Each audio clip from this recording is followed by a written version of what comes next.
Okay, so extract D, folks. We're looking at pages 25 to 7 in these questions. How does the exchange between the maniac and the constable at the top of page 25 reveal the conflation of the boundaries between theatricality and reality? So if we look at the top of 25, the maniac keeps saying, in response to this, drama, drama, come on. It was at this point we employed the "there's a phone call for you, sir, it's very important" ploy. And the constable exits, re-enters and addresses Pisani. So what you see here is the theatricality of the interrogation procedure again. And the play actually becomes here, the interrogation becomes a kind of play within a play. And we see this interrogation as a type of performance, where we've got a previous performance and actually a rehearsal of the previous performance. So that the distance from the original incident is being expanded with every occasion. And then the constable enters. There's a phone call for you, sir. It's very important. Oh, excuse me, gentlemen. He exits and re-enters. Where? Falling for the ploy, and then realizes he's supposed to be acting. Oh, yes, and then re-exits, pause. And so he loses track of the sort of nature of the boundaries between theatre and reality. And it suggests the unreliable nature of reality itself here. And that here we hear Pisani practicing off stage his role in this phone call. I've just had a phone call from Rome. I've just had a phone call from Rome. I've just had a phone call from Rome. And then he re-enters. And then he turns up and says, I've just had a Rome call from phone.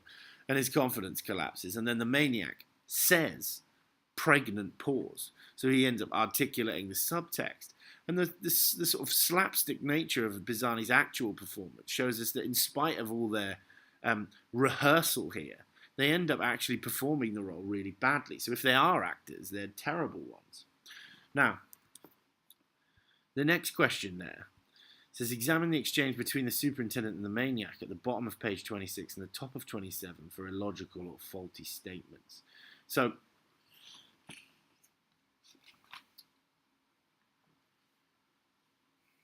in their interaction here, the superintendent says, according to his alibi, he was supposed to have spent the afternoon of the outrage playing cards in a bar in Avilia. I said that didn't hold water. You mean he had no witnesses? He said he did, but you didn't believe him. Something like that. Who cares anyway? Ha ha! After all, as you told the magistrate, the mere fact that he jumped was plain admission of guilt. So again, the maniac puts a logical fallacy in his mouth, which is again faulty causation. He attributes a faulty cause to the event. And so actually, it sort of reinserts this in their dialogue, but it exposes the weakness of their critique of the anarchists' alibi. He then says, absolutely, and a few weeks later on radio he said, naturally there was no evidence at all against the poor railwayman, right? And so here, they and we are unsure how much truth is in this accusation. And the maniac is just feeding them fictions. And on TV, Inspector Pisani said, this anarchist was a good bloke. And then he reveals that that's a possibility. Well, the things had got out of hand.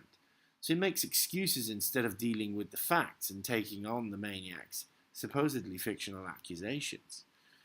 And then suddenly there's this dramatic shift in tone here, where they admit to having made a tactical error. And he launches into him in this sort of full, purposeful, logic-filled, angry accusation, which is a complete change in the tone of his line and performance. But then at the bottom, the superintendent just asks, who? And hasn't actually been able to even follow it. So we have this great exposure of their illogical stupidity throughout these lines.